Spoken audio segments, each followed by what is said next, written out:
નમસ્તે વિદ્યાર્થી મિત્રો, ઓનલાઈન શિક્ષણમાં હું આપનું હાર્દિક સ્વાગત કરું છું. વિદ્યાર્થી મિત્રો, મારા ઘણા બધા વિડીયો છે એ યુટ્યુબમાં આપણે જોયા હશે, નિહાળ્યા હશે. ધોરણ 12 આર્ટ્સના સમાજશાસ્ત્ર, ભૂગોળ અને તત્વજ્ઞાન, ધોરણ 11 ને 12ના ઘણા બધા વિડીયો છે મેં અપલોડ કરેલા છે. આપને ગમે તો લાઈક અને સબસ્ક્રાઈબ કરજો અને બીજા વિદ્યાર્થી મિત્રોને પણ એ શેર કરજો, કારણ કે તેનાથી ઘણા બધા વિદ્યાર્થીઓને આનો લાભ મળી શકે. બીજું, જો તમને કાંઈ ફેરફાર સૂચવતા હોય તો કોમેન્ટ બોક્સમાં કોમેન્ટ પણ કરજો, જેનાથી મને આ ભવિષ્યમાં ઘણા બધા વિડીયો જ્યારે હું અપલોડ કરું તો એમાં તમારું જે સૂચન છે એ આવકાર્ય થાય. બીજું કે ભવિષ્યમાં ઘણા બધા વિડીયો છે એ આપને સરળતાથી મળી રહે જો આપણે લાઈક અને સબસ્ક્રાઈબ કર્યું હોય તો. આજનો મારો વિષય છે સમાજશાસ્ત્ર ધોરણ 12 અને પાઠ નંબર 5. વિદ્યાર્થી મિત્રો, પાઠ નંબર 5 પરિવર્તનની સામાજિક ને સાંસ્કૃતિક પ્રક્રિયા. બોર્ડની એક્ઝામમાં 10 ગુણનું પૂછાય છે આ પાઠમાંથી. એમાં 1 માર્કનો વિકલ્પ હોય છે. એક વાક્યના 2 પ્રશ્નો પૂછાય છે. 2 માર્કના જે ટૂંકા પ્રશ્નો છે એ 2 પ્રશ્નો, એટલે કે 4 ગુણનું એ પૂછાય છે. જ્યારે મુદ્દાસર જે નો 3 માર્કનો પ્રશ્ન છે એ છે એ આ પાઠમાંથી પૂછાતો હોય છે. તેથી જ આ પાઠનું ઘણું મહત્ત્વ રહ્યું છે, કારણ કે 10 ગુણ છે. વિદ્યાર્થી મિત્રો, આપણે બ્લુ પ્રિન્ટના આધારે જો આ પાઠને સમજી લઈએ, નાનામાં નાના પોઈન્ટને અને નાનામાં નાના જે બાબતો છે એને, તો હું એવું નથી માનતો કે આ પાઠમાંથી 10 ગુણ લેવા છે એ ખૂબ અઘરા પડે, ખૂબ સહેલા પડી જાય. વિદ્યાર્થી મિત્રો, અહીંયા આપણે આ પાઠની નામની તલસરોસી બાબતોને સમજવાનો પ્રયત્ન કરીએ. તો એમાં પહેલી વાત કરી પરિવર્તન. જો પરિવર્તન એક પ્રક્રિયા, એક ફેરફાર છે, કંઈક જુદું થવું. કુદરતનો નિયમ છે પરિવર્તનનો. જો એક ઋતુ નથી રહેતી, ઋતુ પણ બદલાય છે. માણસ પણ એક નથી રહેતો, સ્વભાવ પણ બદલાય છે. પણ સમાજશાસ્ત્રની દૃષ્ટિએ સમાજમાં કયા કયા પરિવર્તનો આવે છે એ જાણવું ખૂબ મહત્ત્વનું છે. પહેલાંના લોકો છે, આપણે જોઈએ કે નીચે જમવા છે એ નીચે પલોઠી વાળી અને હાથેથી જમતા. હવે અત્યારે ડાઇનિંગ ટેબલ આવી ગયા છે, ચમચી અને છરીને કાંટા વડે જમે છે. પહેલાં લગ્ન પ્રસંગો હતા તો પંગતો પાડીને જમવા બેસતા હતા. હવે એની જગ્યાએ બુફે આવી ગયા છે. આપણા તહેવારોમાં પણ પરિવર્તન જોવા મળે છે. વસંત પંચમીની જગ્યાએ વેલેન્ટાઇન ડે, ફ્રેન્ડશિપ ડે જેવા અલગ અલગ દિવસોની ઉજવણી થાય છે. આ પરિવર્તન બતાવે છે. પણ આ પરિવર્તન સાંસ્કૃતિક પ્રક્રિયાનું એક પરિણામ છે. ધોરણ 10માં આપણે ઘણા બધા શબ્દોથી, ધોરણ 10 અને 11માં પણ પશ્ચિમીકરણ, સાંસ્કૃતિકરણ, વૈશ્વિકીકરણ, ઉદારીકરણથી પરિચિત થયા. પણ એ કયા બાબતને અસર કરે છે અને કયા કારણોસર આવા પરિવર્તન જોવા મળે છે આપણે ઊંડાણપૂર્વક સમજ્યા નથી. તો અહીંયા આપણે એનો સમજવાનો પ્રયત્ન કરવાનો છે. તો પહેલી વાત કરીએ સામાજિક પરિવર્તનનો અર્થ અને વ્યાખ્યા. સામાજિક પરિવર્તન એક પ્રક્રિયા છે. પરિવર્તન એટલે ફેરફાર એવું કહી શકાય. હવે વાત કરીએ સામાજિક પરિવર્તન એટલે શું, કે સામાજિક સંગઠનોના સ્વરૂપમાં નોંધપાત્ર ફેરફાર થાય ત્યારે તેને આપણે સામાજિક પરિવર્તન કહી શકીએ. એટલે કે સામાજિક પરિવર્તન ક્યાં સુધી, તો સમાજમાં કંઈક સંગઠનોમાં ફેરફાર એટલે સામાજિક પરિવર્તન. વ્યાખ્યા પૂછાય છે 1 માર્કમાં વિદ્યાર્થી મિત્રો. જો કિંગ્સલ ડેવિસે પણ એ જ વાત કરી કે સામાજિક રચનાતંત્ર અને કાર્યોમાં આવતું પરિવર્તન એટલે સામાજિક પરિવર્તન. ટૂંકમાં કહી શકાય કે કાંઈ પણ બાબત જે સમાજને લગતી હોય એમાં પરિવર્તન આવે એને આપણે સામાજિક પરિવર્તન કહીએ. જેમ કે સંયુક્ત કુટુંબના સ્થાને વિભક્ત કુટુંબનો પ્રચલન એ રચનાતંત્રમાં પરિવર્તન સૂચવે. કુટુંબનું મનોરંજનનું કાર્ય છે એ સિનેમા, ટીવી લઈ લીધું તો એ પણ એક પરિવર્તન છે. પહેલાં આવું નહોતું. ત્યાર પછી વાત કરીએ સામાજિક પરિવર્તનના લક્ષણોની. તો પહેલું લક્ષણ છે સામાજિક પરિવર્તન એ પ્રક્રિયા છે. સામાજિક પરિવર્તન સાર્વત્રિક પ્રક્રિયા છે, એટલે કે બધે જોવા મળે છે. ત્રીજું એનું લક્ષણ છે સામાજિક પરિવર્તન સામાજિક રચનાતંત્રમાં ફેરફાર સૂચવે છે. એ પણ આપણે જોયું કે ભાઈ રચનાતંત્રમાં કંઈક ફેરફાર સૂચવે. પાંચમું છે સામાજિક પરિવર્તન સામાજિક કાર્યોમાં પણ ફેરફાર સૂચવે.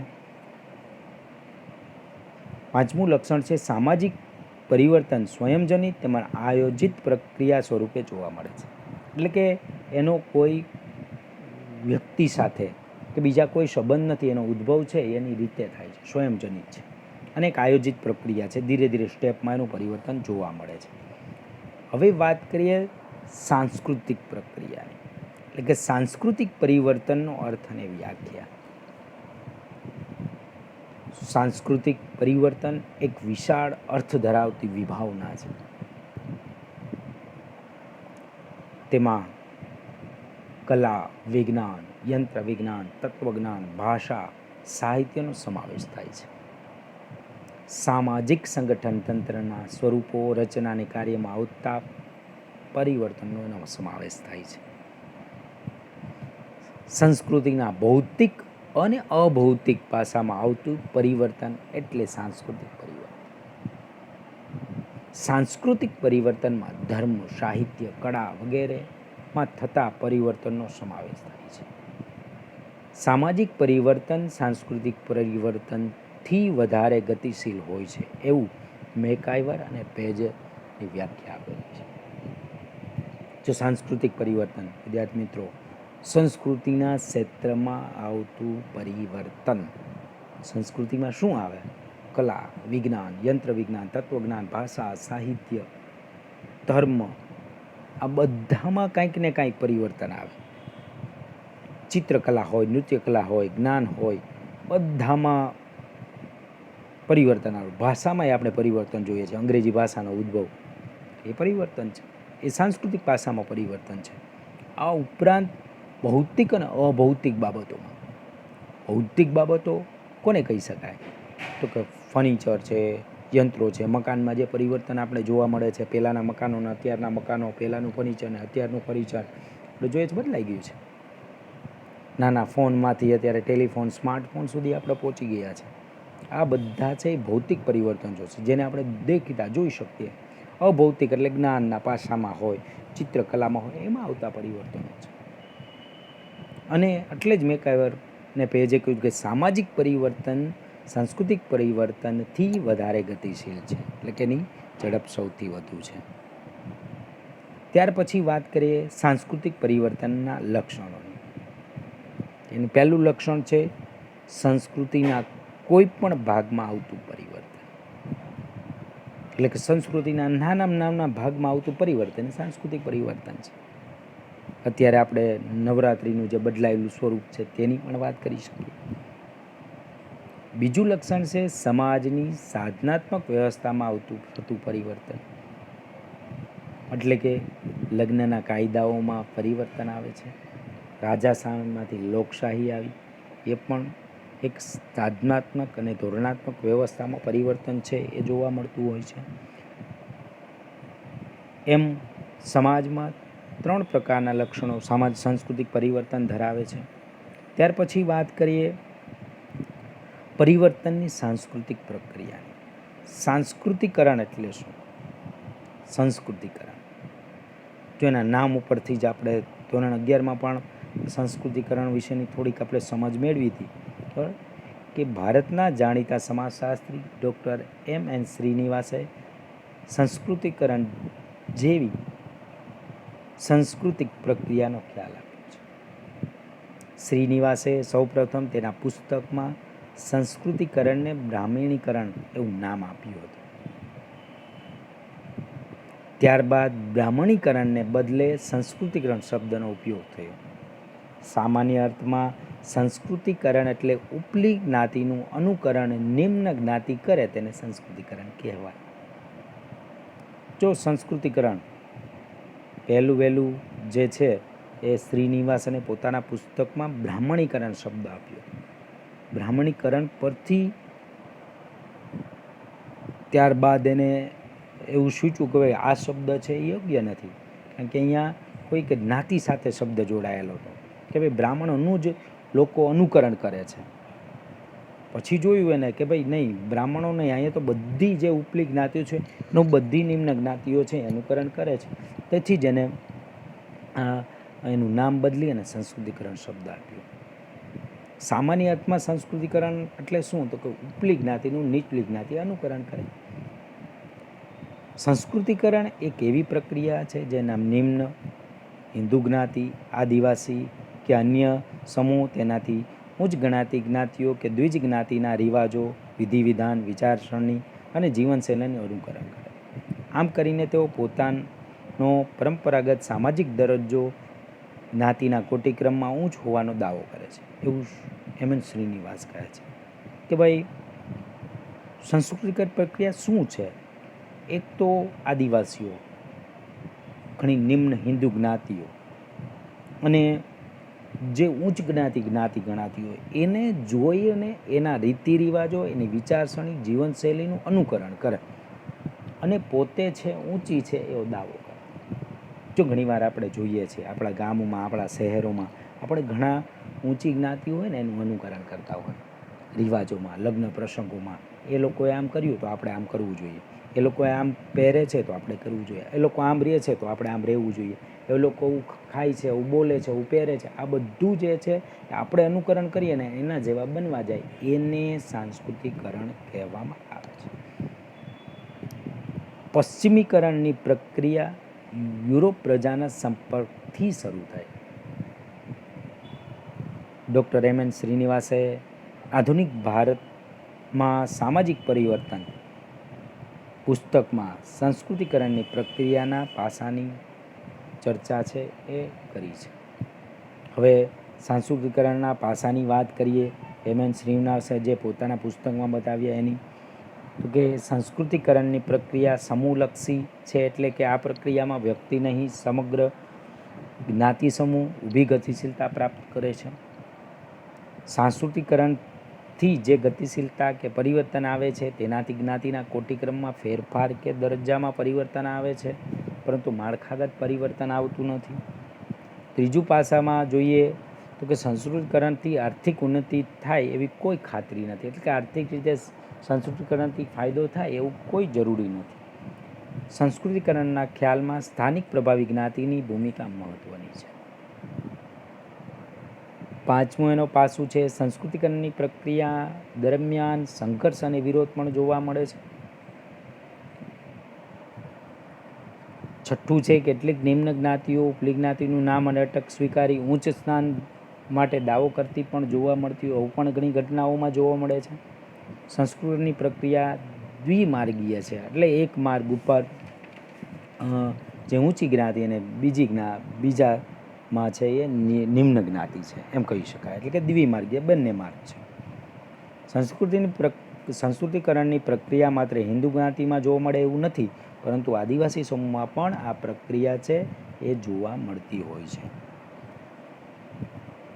જો અહીંયા પાસાઓની વાત કરી, અહીંયા એક પાસાઓમાં આપણે પ્રભાવી જ્ઞાતિ એવો શબ્દ એમ.એન. શ્રીનિવાસે આપ્યો. તો અહીંયા પ્રભાવી જ્ઞાતિ એટલે શું? તો કે એમ.એન. શ્રીનિવાસે 1955માં પોતાનું પુસ્તક the social system of Mysore વિલેજમાં પ્રભાવી જ્ઞાતિના જે ઘણા બધા ખ્યાલો છે એ સ્પષ્ટ કર્યા કે પ્રભાવી જ્ઞાતિ કોને કહેવી. એના માટે એને માપદંડ રચ્યા કે ભાઈ કોને કેવી પ્રભાવી જ્ઞાતિ, ઓળખ તો હોવી જોઈએ ને પ્રભાવી જ્ઞાતિની. તો પહેલું એને માપદંડ એવું રચ્યું કે સ્થાનિક વિસ્તારની નોંધપાત્ર જમીન માલિકી એ જ્ઞાતિ પાસે હોવી જોઈએ.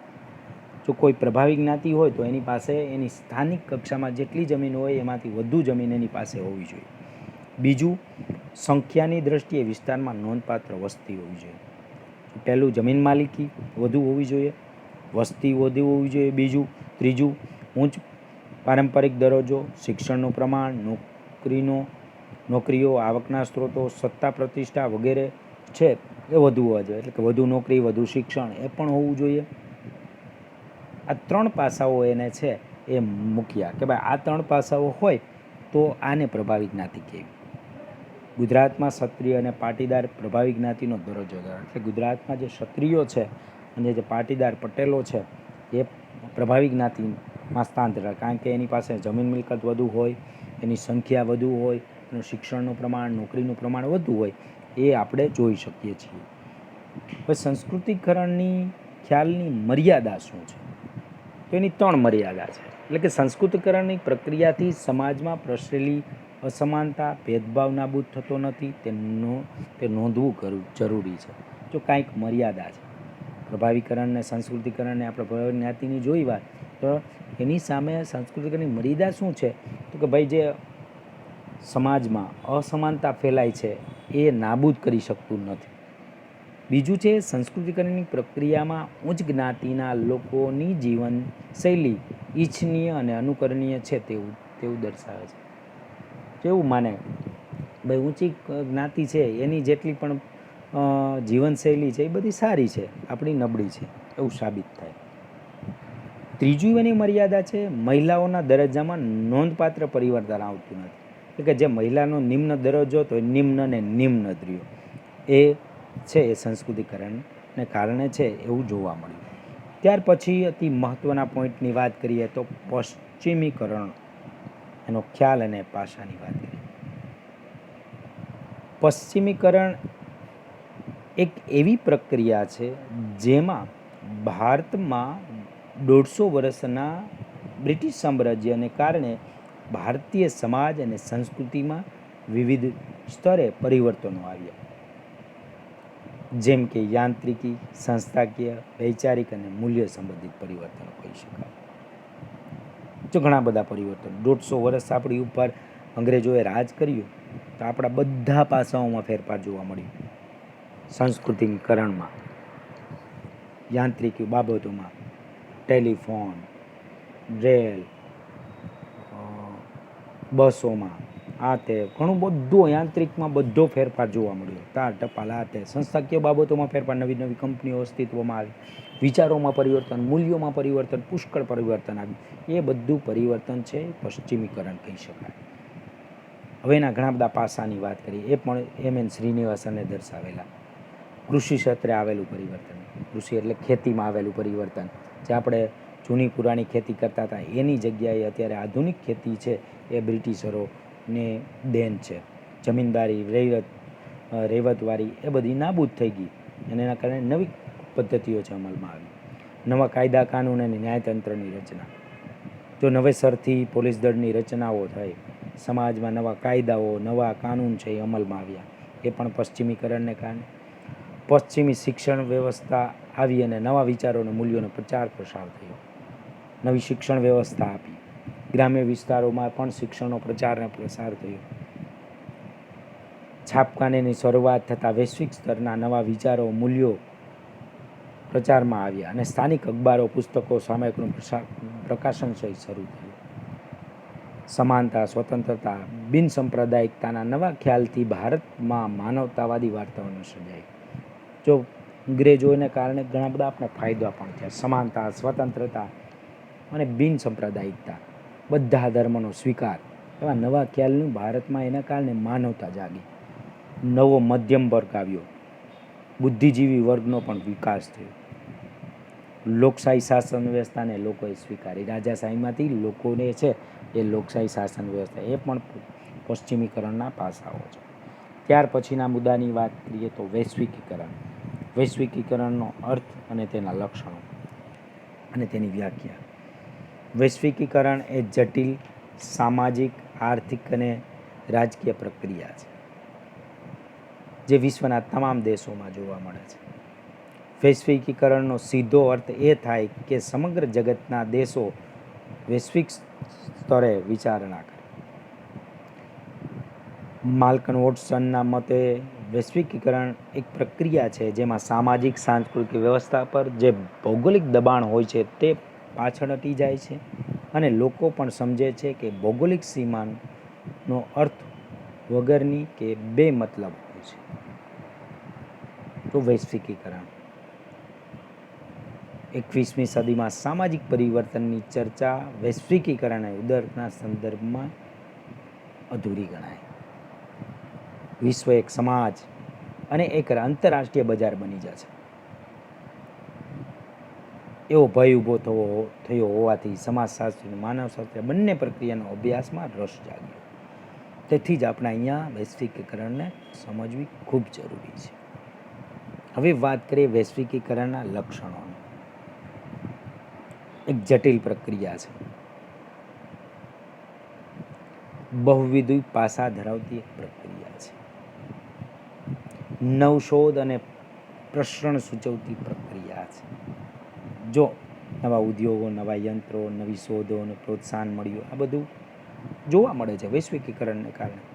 ઇન્ટરનેટ સેવાનો ઉદ્યોગ, આ બધું નવા પાસાઓનો છે. વૈશ્વિક સંસ્કૃતિ, કેટલાક વિદ્વાનોના મતે આ પ્રક્રિયાના પરિણામ સ્વરૂપે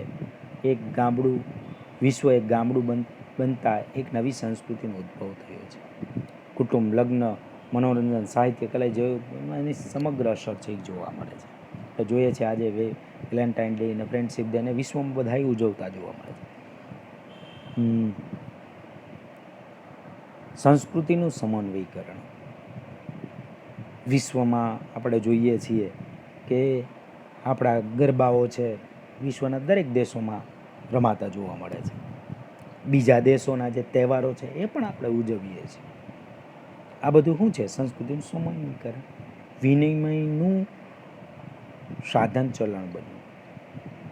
વૈશ્વિકીકરણને કારણે વિનિમયના સાધન તરીકે વસ્તુ વિનિમયને બદલે દુનિયામાં એક સમાન ચલણનો ખ્યાલ આવે. જે અમેરિકાનો ડોલર છે એ આંતરરાષ્ટ્રીય ચલણ છે એમ કહી શકાય. બજારોનું પ્રભુત્વ. આજે જોઈએ છીએ આપણે કે વિશ્વના નાનામાં નાની વસ્તુ છે એ આપણે નાનામાં નાના ગ્રામ્ય સુધી જોવા મળે. નૂડલ્સ છે, પીઝા છે, આપણા પણ અથાણા છે, પાપડ છે, એ પણ વિદેશમાં જોવા મળે. આ કેના કારણે? તો કે વૈશ્વિકીકરણને કારણે. નવા સામાજિક આંદોલનનો ઉદ્ભવ થયો. સ્ત્રી આંદોલન, માનવ અધિકારના આંદોલન, આ બધા શું છે? તો વૈશ્વિકીકરણને કારણે. નાગરિક અધિકારો અને માનવતાની ચેતના જગાવતી પ્રક્રિયા.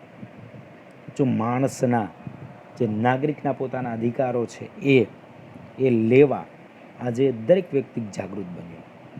નવી શિક્ષણ પદ્ધતિ હોય, આરોગ્ય ક્ષેત્રે બાબતમાં હોય, બધામાં જાગૃતિ આવી. આ ઉપરાંત પર્યાવરણને લગતા ઘણા બધા કાર્યક્રમો છે એ પણ લોકો એ બાબતે પણ જાગૃત થયા છે.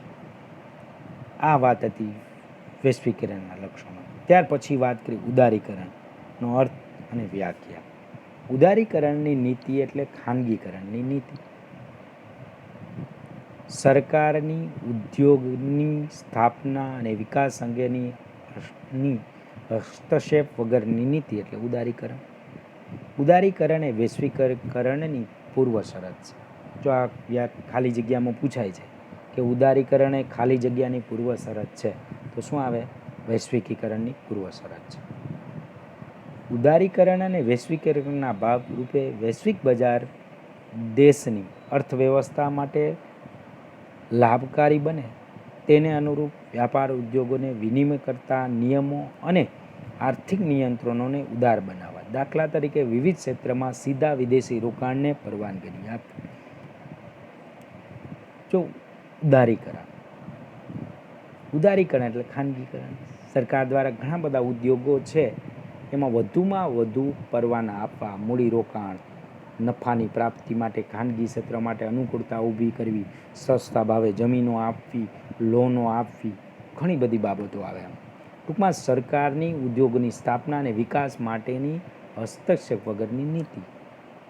અને આ ઉદારીકરણ એ વૈશ્વિકરણની પૂર્વ શરત છે. કારણ કે વૈશ્વિકરણ થાય તો જ ઉદારીકરણ થાય, તો જ મૂડીરોકાણ થાય, બાકી મૂડીરોકાણ થતું નથી. તો આનાથી કયા કયા ફાયદાઓ એટલે કે કયા કયા લાભ છે દેશને મળે છે ઉદારીકરણથી? તો એની વાત કરીએ. વિદેશી રોકાણમાં વધારો, અદ્યતન ટેકનોલોજીનો લાભ મળ્યો અને ઉત્પાદન વધ્યું. ગ્રાહકોને વ્યાજબી કિંમતે શ્રેષ્ઠ વસ્તુઓ મળતી થઈ. ઘણી બધી વસ્તુઓ બજારમાં જોવા મળી એટલે ગ્રાહકોને સસ્તી અને સારી વસ્તુઓ મળી. સારી ગુણવત્તાની વસ્તુઓનું વેચાણ વધ્યું. દરેક ક્ષેત્રે સ્પર્ધા થઈ જેથી કૌશલ્ય માટે તાલીમ અને શિક્ષણનું મહત્ત્વ પણ વધ્યું. ટીવી ચેનલ, મોબાઈલ, ઇન્ટરનેટ, ની કંપનીઓ ઓનલાઈન શોપિંગને પ્રોત્સાહન મળ્યું. આપણે અત્યારે જોઈએ છે ફ્લિપકાર્ટ છે, મિંત્રા છે, ઘણી બધી ઓનલાઈન શોપિંગ કરતી કંપનીઓ છે. એનાથી જે ઉદ્યોગોને છે એને પ્રોત્સાહન મળ્યું. લોકોની જીવનશૈલીમાં અને વપરાશી વસ્તુમાં ખૂબ મોટો બદલાવ આવ્યો. સામાજિક સાંસ્કૃતિક આદાન પ્રદાનમાં ગતિઓ આવી. એ પણ ઉદારીકરણને કારણે જોયું કે વિશ્વના ઘણી બધી જે કંપનીઓ છે ભારતમાં આવી. તેનાથી સાંસ્કૃતિક અને સામાજિક આદાન પ્રદાન થવાથી પણ ઘણા બધા ફાયદાઓ થયા છે. જેટલા પણ ફાયદાઓ છે એની ઘણી બાબતો છે એ ગેરફાયદા પણ જોવા મળે છે, ગેરલાભ પણ. પરીક્ષામાં વિદ્યાર્થી મિત્રો 3 માર્કમાં પણ આ પ્રશ્ન પૂછાય છે કે ઉદારીકરણના લાભાલાભ એટલે લાભ અને ગેરલાભ. એના લાભ જોયા, હવે એના ગેરલાભ શું છે એ વાત કરીએ. રોજગારીની તકોમાં ઘટાડો થયો અને બેરોજગારીનું પ્રમાણ વધ્યું. બીજું છે કૃષિ ક્ષેત્રે ઉત્પાદન વૃદ્ધિનો દર ઘટ્યો. રાસાયણિક ખાતરો અને દવાના ઉપયોગથી જમીનની ફળદ્રુપતા ઘટી અને પ્રદૂષણમાં પણ વધારો થયો. બહુરાષ્ટ્રીય કંપની સસ્તી જમીન મેળવી, ઓછું વેતન ચૂકવી, મોટો નફો કમાઈ પોતાના દેશમાં મોકલે છે. આ રીતે આવકનું બહિર્ગમન જોવા મળે છે. રિઝર્વ બેંક ઓફ ઇન્ડિયાએ થાપણો અને નાની બચતના વ્યાજના દરોમાં પણ ક્રમશઃ ઘટાડો કર્યો છે. અસમાનતા અને મોંઘવારી છે એ પણ વધતી છે એ જોવા મળી છે. ઘણા બધા છે ગેરલાભો છે આના કારણે છે એ ઉદારીકરણને કારણે જોવા મળ્યા છે. અહીંયા વિદ્યાર્થી મિત્રો આપણે આ પ્રકરણમાં વૈશ્વિકીકરણ, ખાનગીકરણ અને ઉદારીકરણ એનો અર્થ સમજો, એની વ્યાખ્યાઓ સમજી અને ઉદારીકરણના લાભ અને ગેરલાભ પણ સમજ્યા. આ પાઠ છે એમાંથી 10 માર્કનું પૂછાય છે, જેથી આને આ પાઠનું ઘણું બધું મહત્ત્વ રહેલું છે. વિદ્યાર્થી મિત્રો આના અધ્યયન છે એ વારંવાર કરવાથી અને ઘણા બધા માર્ક છે મળી જાય છે. આભાર.